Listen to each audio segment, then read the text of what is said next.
ജോലി കിട്ടാൻ വേണ്ടി പഠിച്ചിട്ട് അവസാനം ജോലി ഭയങ്കര ഭാരമായിട്ട് ഇപ്പോഴിതാ ഒരു സോഫ്റ്റ്വെയർ എഞ്ചിനീയർ 23 വയസ്സ് ജേക്കബ് തോമസ് എന്ന് പറയുന്ന ഒരു യുവാവ് ജീവനൊടുക്കിയിരിക്കുകയാണ്. പുലർച്ചെ 2 മണിക്ക് സ്വന്തം അമ്മക്ക് അദ്ദേഹം മെസ്സേജ് അയച്ചിട്ടുണ്ട്, വീഡിയോ കോളിലൂടെ മറ്റു മെസ്സേജ് അയച്ചിട്ടുണ്ട്. അമ്മേ, എനിക്ക് പറ്റുന്നില്ല, ജോലിയുടെ ഈ കമ്പനിയിലത്തെ അവസ്ഥ, അതുപോലെ തന്നെ ജോലി ഭാരം താങ്ങാൻ കഴിയുന്നില്ല, അതുകൊണ്ട് തന്നെ ഞാൻ എൻ്റെ ജീവിതം അവസാനിപ്പിക്കാൻ പോവാണ്, ഞാൻ ഫ്ലാറ്റിൽ നിന്ന് താഴോട്ട് ചാടുകയാണ് എന്നുള്ള ഒരു സന്ദേശമാണ് അമ്മക്ക് അയച്ചത്. പക്ഷെ 2 മണിക്ക് ഈ സന്ദേശം വരുമ്പോ പാവം അമ്മ ഉറങ്ങിക്കിടക്കുകയാണ്. അമ്മ ഇത് അറിയുന്നില്ല.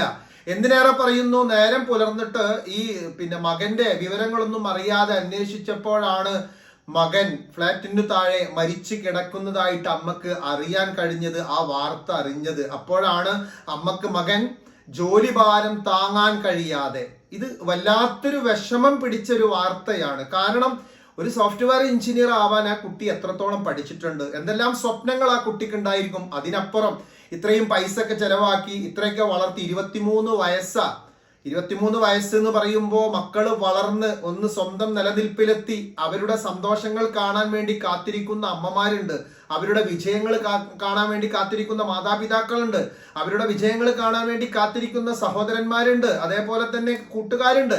അപ്പൊ അങ്ങനെയുള്ള ഒരു അവസ്ഥയിലാണ് ഇത്രയൊക്കെ പഠിച്ചിട്ട് ഈ 23 വയസ്സുള്ള ഈ യുവാവ് ജീവനൊടുക്കിയത്. വല്ലാത്തൊരു സങ്കടം തോന്നുന്നു ഈ ഒരു വാർത്ത കേട്ടപ്പോൾ. സോഫ്റ്റ്വെയർ എഞ്ചിനീയർ ആണ്. പലപ്പോഴും ജോലി എന്നുള്ളത് പല മേഖലയിലും വല്ലാത്ത ഒരു കടമ്പയാണ്. ഒരുപാട് കാലത്തെ പഠനത്തിന് ശേഷം പല ജോലിയിലേക്കും എത്തിക്കഴിഞ്ഞിട്ടുണ്ടെങ്കിൽ അത് വല്ലാത്തൊരു അസ്വസ്ഥത. പലപ്പോഴും എൻ്റെ ക്ലിനിക്കിൽ കൗൺസിലിങ്ങിന് വേണ്ടി വരുന്ന ഒരുപാട് സഹോദരന്മാരും സഹോദരികളും പറയും, സാറേ പറ്റണില്ല, പിടിച്ചു നിൽക്കാൻ പറ്റുന്നില്ല എന്നുള്ളത്. ഞാൻ അവരോട് പറയും, നിങ്ങൾക്ക് ജീവൻ, അതായത് ജീവനാണ് വലുത്. ജീവിതമില്ലാത്തൊരു ജോലി എത്ര കോടികൾ ഉണ്ടാക്കിയിട്ട് എന്താ? അതിന് ആത്മഹത്യ ഒന്നും യാതൊരു പരിഹാര മാർഗമൊന്നുമല്ല. എന്തിനാ ആത്മഹത്യ ചെയ്യുന്നത്? ഈ ആത്മഹത്യക്ക് പകരം ഒരു 500 രൂപക്ക് കടല വാങ്ങിയിട്ട് അത് വറുത്തിട്ട് ടൗണിൽ വിൽക്കുകയാണെങ്കിൽ 1500-2000 രൂപ രാത്രി ആകുമ്പോൾ കിട്ടും. മാന്യമായിട്ട് ജീവിച്ചൂടെ? നമുക്ക് ഇന്ന ജോലി തന്നെ വേണം, അല്ലെങ്കിൽ ഞാൻ പഠിച്ചതിൽ എനിക്ക് ജോലി കിട്ടിയിട്ടില്ലെങ്കിൽ എനിക്ക് ജീവിക്കാൻ കഴിയില്ല, ഞാൻ ആത്മഹത്യ ചെയ്യാണ്. ഇങ്ങനെയുള്ള ഈ പൊട്ടൻ ചിന്താഗതികളാണ് ഈ ഒരു അവസ്ഥയിലേക്കൊക്കെ കൊണ്ടെത്തിക്കുന്നത്. നമുക്ക് ഒരുപാട് വിദ്യാഭ്യാസം നേടുന്നതിനേക്കാൾ കൂടുതലായിട്ട് തിരിച്ചറിവ് അനിവാര്യമാണ്. വിദ്യാഭ്യാസം എന്നുള്ളത് പുസ്തകത്തിൽ നോക്കിയിട്ട്, അതല്ലെങ്കിൽ ഏതെങ്കിലും എഡ്യൂക്കേഷൻ ഹബിൽ നിന്ന്, അല്ലെങ്കിൽ നമ്മൾ ഏതെങ്കിലും യൂണിവേഴ്സിറ്റികളിൽ നിന്ന്, അതല്ലെങ്കിൽ മറ്റൊരാളിൽ നിന്ന് കേട്ടത് ഇങ്ങനെ മനസ്സിലാക്കുന്നതാണ്. അത് ജോലിക്ക് വേണ്ടി പഠിക്കുന്നു. പക്ഷേ നമ്മൾ എപ്പോഴും മനസ്സിലാക്കേണ്ട ഒരു കാര്യം, സ്വന്തം ജീവന് വില കൽപ്പിക്കണം, ജീവിതത്തിനും വില കൽപ്പിക്കണം. നമ്മൾ ഒരിക്കലും ജോലി ചെയ്യാൻ വേണ്ടി ജീവിക്കുന്നവരാവരുത്, ജോലി ചെയ്യാൻ വേണ്ടി ജീവിക്കുന്ന വിഡ്ഢികളാവരുത്. നമ്മൾ ജീവിക്കാൻ വേണ്ടിയിട്ടാണ് ജോലി ചെയ്യുന്നത്. പല ആളുകളുടെയും ജീവിതം കണ്ടാൽ ജോലി ചെയ്യാൻ വേണ്ടി ജീവിക്കുക. കാലത്തങ്ങ് പോയാൽ രാത്രി 12, 1 മണി, 2 മണിക്കാണ് വീട്ടിൽ വരിക. വന്നിട്ട് എന്തെങ്കിലുമൊക്കെ ഭക്ഷണം കഴിച്ച് കുളിച്ചിട്ട് ഒരു കിടത്തങ്ങോട്ട് കിടക്കും. നേരം പുലരുന്നു, കാർ എടുത്ത് അല്ലെങ്കിൽ ബൈക്ക് എടുത്ത് വീണ്ടും ജോലി സ്ഥലത്തേക്ക് പോകുന്നു. കമ്പനിയിൽ ജോലി ചെയ്യുന്ന ആളുകളുണ്ട്, സ്വന്തമായി ബിസിനസ് നടത്തുന്ന പല ആളുകളുടെയും അവസ്ഥ ഇതിനേക്കാൾ പ്രശ്നമാണ്. സ്വന്തം മക്കൾക്കൊന്ന് കാണാൻ കഴിയുന്നില്ല, ഭാര്യയ്ക്ക് കുറച്ചു നേരം സംസാരിക്കാൻ കിട്ടുന്നില്ല, സ്വന്തം മാതാപിതാക്കളോട് കാര്യങ്ങൾ അന്വേഷിക്കാൻ പറ്റുന്നില്ല. പൈസ കൊടുക്കും, അവരങ്ങ് പോകും. എന്നാൽ വലിയ വലിയ ബിസിനസ് നടത്തുന്ന എത്രയോ പേര് നല്ല ഫ്രീ ആയിട്ട് കുടുംബം നോക്കി, അതേപോലെ തന്നെ മക്കളോട് സമയം ചെലവഴിച്ച്, ഭാര്യയോട് സമയം ചെലവഴിച്ച്, ഫ്രണ്ട്സുകളോട് കൂടെ കുറെയൊക്കെ ടൂറും കറക്കമൊക്കെ ആയിട്ട് ഹാപ്പി ആയിട്ട് ജീവിക്കുന്നവരുണ്ട്. അപ്പൊ നമ്മളിതിൽ മനസ്സിലാക്കേണ്ട ഒരു കാര്യം, നമ്മുടെ ജീവിതം എന്നുള്ളത് അത് വളരെ വിലപ്പെട്ടതാ. അത് ചുമ്മാ അങ്ങനെ നമ്മൾ കൊണ്ടുപോയി കുറെ പൈസ ഉണ്ടാക്കി, കുറെ രോഗം, ഭക്ഷണം കഴിക്കാൻ നേരല്ല, അതേപോലെ ദഹിക്കാൻ നേരല്ല, ഉറങ്ങാൻ നേരല്ല, എന്തുവാടെ ഇതൊക്കെ? നമ്മൾ എപ്പോഴും ഒരു തൻ്റെ ഇടത്തോട് കൂടിയിട്ട് ഒരു തിരിച്ചറിവോട് കൂടി ജീവിക്കുമ്പോഴല്ലേ നമ്മുടെ വിദ്യാഭ്യാസത്തിന്റെ അല്ലെങ്കിൽ പഠിച്ചതിനൊരു വാല്യൂ ഉള്ളൂ.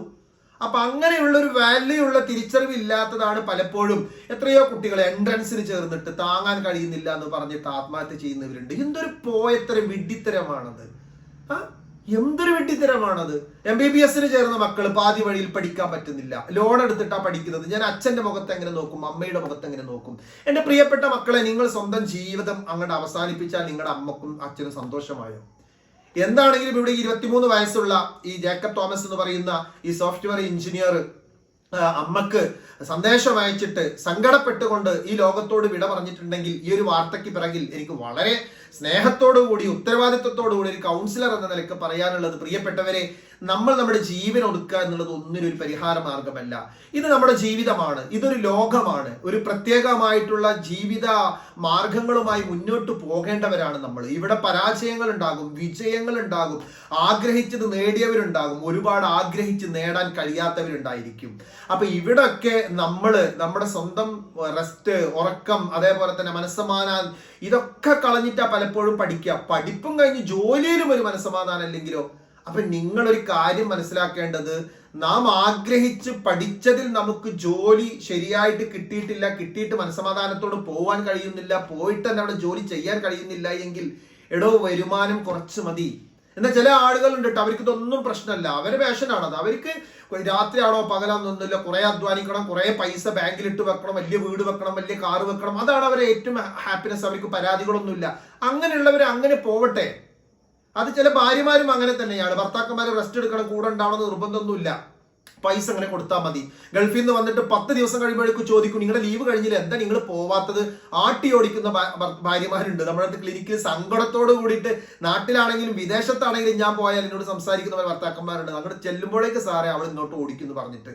എന്നാൽ നമുക്ക് വലിയ പൈസ ഒന്നും വേണ്ട, ഒരുപാട് ആർഭാടങ്ങളൊന്നും വേണ്ട, എങ്ങൾ എൻ്റെ കൂടെ ഉണ്ടായാൽ മതി, ഉള്ളത് കൊണ്ട് നമുക്ക് ജോലി ചെയ്ത് ജീവിക്കാം, ഞാനും ജോലിക്ക് പോകുന്നുണ്ട്, നിങ്ങളും ജോലിക്ക് പോകുന്നുണ്ട്, ഉള്ളത് കൊണ്ട് സന്തോഷമായിട്ട് നമുക്ക് ജീവിക്കാം എന്ന് പറഞ്ഞ ആ ജീവിതത്തിൽ സന്തോഷം കണ്ടെത്തുന്ന ഫാമിലികൾ അല്ലെങ്കിൽ ഭാര്യമാരുണ്ട്. ഇവിടെ ഓരോരുത്തരുടെ ആറ്റിറ്റ്യൂഡ് അനുസരിച്ചിട്ടാണ് അതൊക്കെ. ഇപ്പോ ഫുള്ള് ജോലിയും കാര്യങ്ങളും സമ്പത്തും അതുപോലെ തന്നെ വളർച്ചയും വലിയ വീടും പറമ്പൊക്കെ മതി എന്ന് ആഗ്രഹിക്കുന്ന ഒരു ഭർത്താവ്, അതേപോലെ തന്നെ സമ്പത്തിന് പ്രാധാന്യം കൊടുക്കുന്ന ഒരു ഭാര്യയാണെങ്കിൽ കുഴപ്പമൊന്നുമില്ല. പക്ഷെ പലപ്പോഴും പല കുടുംബ ജീവിതത്തിൽ ഇങ്ങനെ രാവും പകലും ഇല്ലാതെ ഓടുന്നു, സ്വന്തം കുടുംബത്തിന് മാസത്തിലൊരിക്കൽ വന്ന് കണ്ടുപോകുന്നു, അതും 10 മിനിറ്റ് സംസാരിക്കുന്നു. വീട്ടിൽ വരുമ്പോഴും മൊബൈൽ ഫോൺ ഇങ്ങനെ പിടിച്ചിട്ട് ആ ബിസിനസ് ഈ ബിസിനസ് സംസാരിച്ചിട്ടാണ് വരുന്നത്. നാട്ടിലുള്ളവർ പോലും രാത്രി ഉറങ്ങാൻ വേണ്ടി വന്നാൽ ഒന്ന് നല്ല രീതിയിൽ സംസാരിക്കാൻ നേരില്ല, അപ്പോഴും മൊബൈൽ ഫോണിൽ മണിക്കൂറോളം സംസാരിച്ച് ആ പറമ്പ് വിറ്റോ, ഇതെന്തായി, ഈ ലോൺ ഇങ്ങോട്ടിറങ്ങിയോ, ആ ലോൺ അങ്ങോട്ടിറങ്ങിയോ, ആ വീടിന്റെ പണി എങ്ങനെ ഇതൊക്കെ ഒരു എന്താ പറയാ, ഒരു കോമഡിയോ അതോ കോമാളിയോ, എന്താണ് ഇതിനെക്കുറിച്ച് പറയാ? നമ്മൾ ഈ ലോകത്തേക്ക് വന്നിട്ടുണ്ടെങ്കിൽ ജീവിതം കുറച്ചൊക്കെ ആസ്വദിക്കണ്ടേ, കുറച്ചെങ്കിലും ആസ്വദിക്കണ്ടേ, ശരിക്കും നല്ലോണം ആസ്വദിക്കണം. അതല്ലാതെ ഇങ്ങനെ കുറേ ജാതി മതം തല്ല് ജോലി അതൊന്നും ഒരു ശരിയായിട്ടുള്ള ഒരു ശൈലിയല്ല. ഒരാളുടെ മുന്നിൽ കൈ നീട്ടേണ്ട ഒരു അവസ്ഥ നമുക്ക് ഉണ്ടാവരുത്. നമുക്ക് അത്യാവശ്യം വരുമാനം കാര്യങ്ങളൊക്കെ വേണം. അതേപോലെ തന്നെ ഭാര്യയുടെ പേരിൽ മക്കളുടെ പേരിൽ ടെൻഷൻ അടിച്ച് ജീവിക്കുന്നവരുണ്ട്. എന്തുവാടേ, അതിനൊന്നും ഒരു കാര്യമില്ല. നമുക്ക് ഒരു പാർട്ട്ണറായിട്ട് വന്ന ഭർത്താവ് ഓക്കെ അല്ലേ, പിന്നെ ഭർത്താവിനെ കുറിച്ച് ടെൻഷൻ അടിക്കുന്നത് എന്താ? നമുക്ക് പാർട്ട്ണറായിട്ട് വന്ന നമ്മുടെ ജീവിത പങ്കാളിയായ ഭാര്യ ഓക്കെ അല്ല, അവള് താൻ തോന്നിയ പിന്നെ എന്തിനാ അവൾക്ക് വേണ്ടി ടെൻഷൻ അടിക്കുന്നത്? അതിലൊന്നും ഒരു കാര്യമില്ല. ഒന്നിനും നമ്മൾ അടിമപ്പെടരുത്. അത് ജോലിക്കാണെങ്കിലും അടിമപ്പെടരുത്, ഭാര്യക്കാണെങ്കിലും ഭർത്താവിനാണെങ്കിലും മക്കൾക്കാണെങ്കിലും സ്ഥാപനങ്ങൾക്കാണെങ്കിലും പഠനത്തിനാണെങ്കിലും ഒന്നും അടിമപ്പെടരുത്. എന്നാൽ നമ്മൾ ആക്റ്റീവായിട്ട് നന്നായിട്ട് റിസ്ക് എടുത്ത് പഠിച്ച് ജോലിയും കാര്യങ്ങളൊക്കെ നേടേണ്ടതുണ്ട്. പക്ഷേ ഇത്രയും മഹത്തരമായ ഇത്രയും സുന്ദരമായ ദൈവം അനുഗ്രഹിച്ച് നൽകിയ ജീവൻ നഷ്ടപ്പെടുത്തിക്കൊണ്ട് ഒരു ജോലിയുമില്ല, ഒരു പഠനവുമില്ല, ഒരു പ്രണയവുമില്ല, ഒരു ഒലക്കില്ല എൻ്റെ പൊന്നു മക്കളെ. ആ ഒരു തിരിച്ചറിവെങ്കിലും നമുക്കുണ്ടാവേണ്ടതുണ്ട്.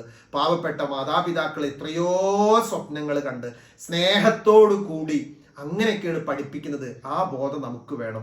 എന്നിട്ട് ഇങ്ങനെയൊക്കെ പഠിപ്പിച്ചു വലുതാക്കിയിട്ട് സ്വന്തം മാതാപിതാക്കളുടെ മുഖത്തേക്ക് കാർക്കിച്ച് തുപ്പിക്കൊണ്ട് തൻ്റെ ഇഷ്ടത്തിന് ജീവിക്കുന്ന ആൺകുട്ടികളും പെൺകുട്ടികളും ഉണ്ട്. ഇഷ്ടപ്പെട്ടവരുടെ പിറകെ ഇറങ്ങിപ്പോയിട്ട് നരകയാതന അനുഭവിക്കുമ്പോൾ താങ്ങാൻ കഴിയാത്ത മാതാപിതാക്കള് രോഗം വന്ന് മാനസിക അന്തരീക്ഷം തെറ്റി സമനില തെറ്റിയിട്ട് ഹോസ്പിറ്റലിൽ കഴിയുന്നവരുണ്ട്. ഇതൊക്കെ ഒന്ന് മനസ്സിലാക്കുന്നത് നല്ലതാ. മനുഷ്യന്മാരെന്ന് പറഞ്ഞൊരു സാമൂഹ്യ ജീവിയാണ്. അങ്ങോട്ടും ഇങ്ങോട്ടും പരസ്പരം മനസ്സിലാക്കി പരസ്പരം വിട്ടുവീഴ്ച ചെയ്ത് സ്നേഹിച്ച് ജീവിക്കുമ്പോഴേ നല്ലൊരു കുടുംബവും നല്ലൊരു ജീവിതം നമുക്കുണ്ടാവുള്ളൂ. അപ്പൊ ഇവിടെ 23 വയസ്സുള്ള ഈ സോഫ്റ്റ്വെയർ എഞ്ചിനീയറുടെ മരണവുമായിട്ട് ബന്ധപ്പെട്ട ഒരു വാർത്ത വന്നപ്പോഴാണ് എനിക്ക് പറയാനുള്ളത്, എന്ത് ഡോക്ടറോ എഞ്ചിനീയറോ എന്ത് പ്രൊഫസറോ എന്ത് വണ്ടി വിലയാണെങ്കിൽ നമുക്ക് മനസമാധാനം നഷ്ടപ്പെട്ടിട്ടുള്ളൊരു ജോലി അതുപോലെ തന്നെ ഒരു വരുമാനം അതിൽ വലിയ കാര്യമൊന്നുമില്ല. എന്നാൽ മനസമാധാനം ഒന്നും നഷ്ടപ്പെടുത്താതെ രാത്രിയും പകലും നന്നായിട്ട് ഹാർഡ് വർക്ക് ചെയ്ത് അവരുടെ ഒരു സന്തോഷമാണത്. പൈസ അങ്ങനെ കുന്നുകൂടുന്നു, കുറെ വർക്ക് ചെയ്യുന്നു, അല്ലെങ്കിൽ കുറെ സേവനം ചെയ്യുന്നു, അവർക്ക് കുറച്ച് റെസ്റ്റ് കിട്ടിയാൽ മതി, അവർക്ക് ടെൻഷനോ സ്ട്രെസ്സോ ഒന്നുമില്ല. അങ്ങനത്തെവർ അങ്ങനെ ആവട്ടെ. അങ്ങനെയുള്ള ആളുകൾ നമ്മുടെ സമൂഹത്തിൽ വേണം. അവരാണ് കണ്ടുപിടുത്തങ്ങൾ നടത്തുന്നത്, അവരാണ് വലിയ വലിയ കാര്യങ്ങളൊക്കെ ചെയ്തു വെക്കുന്നത്. അതിനൊന്നും ബാധകമല്ല. എന്നാൽ ഈ ചെറിയ കുഞ്ഞു മനസ്സിൽ ചെറിയ സങ്കടവും ടെൻഷനും വിഷമവും അതുപോലെ തന്നെ ത്യാഗം സഹിക്കാൻ വയ്യാതെ എന്തൊക്കെയോ കോഴ്സ് എടുത്തിട്ട് ആകെ ഇങ്ങോട്ട് തല കുത്തി മറിഞ്ഞിട്ട് അവസാനം ഇതൊന്നും ഉൾക്കൊള്ളാൻ കഴിയാതെ ആകെ മാനസികമായി സമനില തെറ്റി പിരാന്തായിട്ട് നടക്കുന്ന കുറെ യുവാക്കളും യുവതികളുണ്ട്. അവരോടാണ് പറയുന്നത്, അവരാണ് ശ്രദ്ധിക്കേണ്ടത്. ജീവിതം എന്നുള്ളത് നമുക്ക് ജീവിക്കുവാനുള്ളത്. ടെൻഷൻ അടിച്ചും സങ്കടപ്പെടുത്തിയും കൂടുതൽ കുറവാക്കരുത്, അല്ലെങ്കിലേ ജീവിതം കുറച്ചേ ഉള്ളൂ.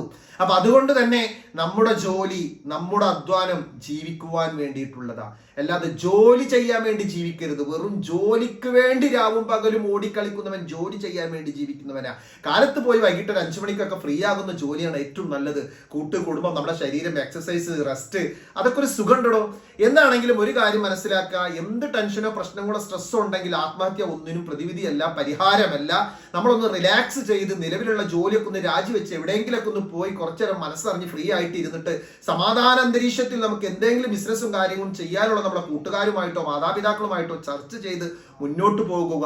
നിങ്ങൾ എടുക്കുന്ന ഓരോ കോഴ്സും നിങ്ങൾക്ക് ഉൾക്കൊള്ളാൻ പറ്റുന്നതാണോ എന്നുള്ളത് ഏതെങ്കിലും രീതിയിൽ ഒരു കരിയറുമായി ബന്ധപ്പെട്ടിട്ടുള്ള നല്ല അറിയുന്ന ആളുകളുമായി സംസാരിക്കുക. നിങ്ങളുടെ മനക്കരുത്ത്, നിങ്ങളുടെ കപ്പാസിറ്റി, നിങ്ങളുടെ സ്ട്രെങ്ത് നിങ്ങൾക്കറിയാലോ. കുറെയൊക്കെ നിങ്ങൾക്ക് അറിയില്ലെങ്കിൽ അറിയുന്നവരുമായിട്ടൊന്ന് സംസാരിച്ച് കാര്യങ്ങൾ മനസ്സിലാക്കുക എൻ്റെ പ്രിയപ്പെട്ട മക്കളെ. അതല്ലാതെ ഉന്നതമായ വിദ്യാഭ്യാസം നടത്തിയിട്ട് എല്ലാം കഴിഞ്ഞിട്ട് അവസാനം ഇതുപോലെ എല്ലാവരെയും സങ്കടപ്പെടുത്തി ഒരിക്കലും നിങ്ങൾ പോവരുത്. അത് എന്ത് ജോലിയാണെങ്കിലും ഏത് ജോലിയാണെങ്കിലും നമ്മൾ എപ്പോഴും ശ്രദ്ധിക്കേണ്ട ഒരു കാര്യമാണ് ഉറക്കം, റെസ്റ്റ്, അതേപോലെ തന്നെ ഭക്ഷണം, പിന്നെ കുറച്ചൊക്കെ റിലാക്സ്, കുറച്ചൊക്കെ ചിരിക്കാനുള്ള സമയം, പ്രാർത്ഥിക്കാനുള്ള സമയം, മെഡിറ്റേഷനുള്ള സമയം, ഇതൊക്കെ വേണം. ഇതൊന്നും ഇല്ലാതെ ഇങ്ങനെ കിടന്ന് ഓടിക്കളിച്ച് വലിയ രോഗികളായിട്ട് ഈ പൈസ ഒക്കെ ഹോസ്പിറ്റലിൽ കൊണ്ടെടുത്തിട്ട് എന്ത് കാര്യമുണ്ട്? ഓക്കെ, ഇതൊന്ന് ശ്രദ്ധിക്കുക. നിങ്ങൾ വിദ്യാഭ്യാസവുമായി ബന്ധപ്പെട്ട എല്ലാവരിലേക്കും മെസ്സേജ് പാസ് ചെയ്യണം. അവരൊന്ന് തിരിച്ചറിവിലേക്ക് വരട്ടെ. ഒത്തിരി സ്നേഹത്തോടു കൂടി റസാൻ നിസാമി.